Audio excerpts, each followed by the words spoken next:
self-denial, other than being a river in Egypt, makes for one of my least favourite statements in film fandom. While it's not the one I'm about to talk about, I noticed several people online describing the recently announced Star Wars box set as 6 movies and 3 coasters, or 3 movies and 6 coasters, or something like that.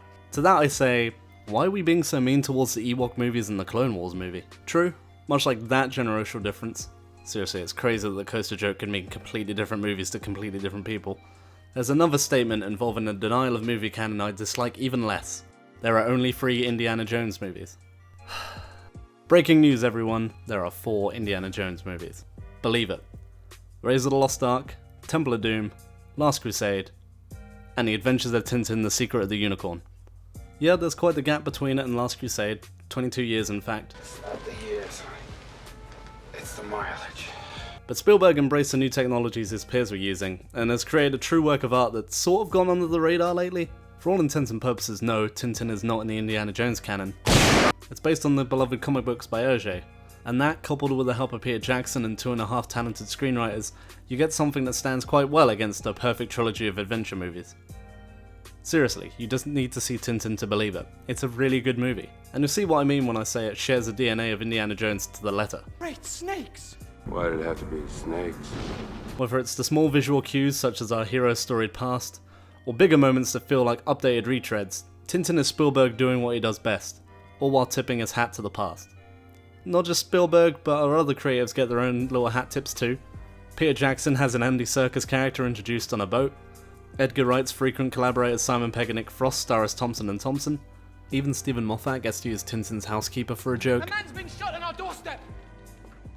Not again. Just this once, dear. I'm not your housekeeper. And no doubt wrote this line too. Sacked as a shepherd on account of his animal husbandry. What it really comes down to, however, is that Tintin follows in Indiana Jones' footsteps, while being refreshed and innovative in such a way that showcases the advances in technology. This was the era of Monster House and Beowulf, remember, so you know performance capture was the way forward in that time. Sorta. Those 2 movies didn't exactly make money, which is probably why Tintin took forever to make, and why we haven't gotten a sequel since. Side note, did you know that Dan Harmon of Community and Rick and Morty fame co-wrote Monster House? And that Neil Gaiman co-wrote Beowulf? So many talented people have worked on performance capture movies, and yet all you ever think about is this horror from Robert Zemeckis. Not transferable. Tintin ticks all the adventure boxes you want from an Indiana Jones movie. You have puzzles, you have thugs ransacking rooms, there's library research, you have a journey that takes us to the lands of North Africa, a wealthy benefactor who is clearly the bad guy, bumbling allies who find themselves out of their depth when they travel to find our heroes, a great sequence where Tintin learns how to Why, yes! Plan? No! Hell, it even gives the bad guys all the pieces towards the end, and our hero has to make one last ditch attempt to try and save the day. And of course, you have the action. I could make, and I might, a whole bunch of videos about Spielberg and his set pieces, but it goes without saying that once he's given freedom outside of live action, he does well to take his execution to the next level. Sometimes, let's just forget about Ready Player One for now. But seriously, this scene is brilliant. It's like the truck scene from Raiders of the Lost Ark on steroids, where we zoom around the city in a crazy sequence that includes motorcycles, buildings falling apart, and a tank. Did I mention this was also done in one take? I mean, an animated one take, but it's a nice use of Spielberg's love of the long take.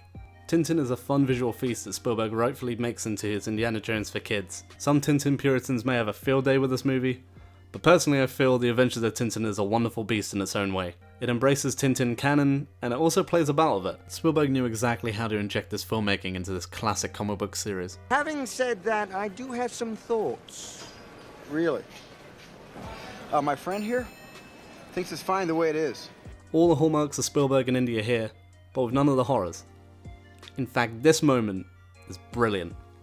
You have danger, suspense, the classic Spielberg trademarks, clever use of the environment, and everything shown to you with a single drop of blood. The Adventures of Tintin is a great movie to go to after you've watched Indiana Jones a million times. It has some great little jokes, some solid punches to the face, John Williams being on form with the soundtrack. In fact, the only thing this movie really lacks are crazy elaborate temples or traps, which is a big part of Indiana Jones, but stick with me. Also, Daniel Craig. Daniel Craig in this movie is utterly fantastic. Having recently seen him in Knives Out and rewatching Tintin, you can see how Craig is such a brilliant character actor. He plays such a wonderful villain here, and goddamn look at this villain shot. It's not as iconic as this one, but damn, Daniel, can't wait to see you in No Time to Die. November? I don't understand why people say there are only 3 Indiana Jones movies when this movie exists. Sure, George Lucas didn't work on this one, it's animated, and it's not even a movie about Indiana Jones. But I really like The Adventures of Tintin.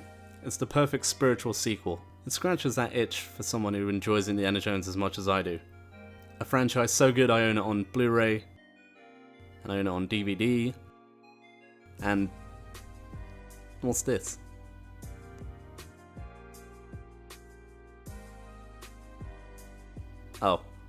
Oh no.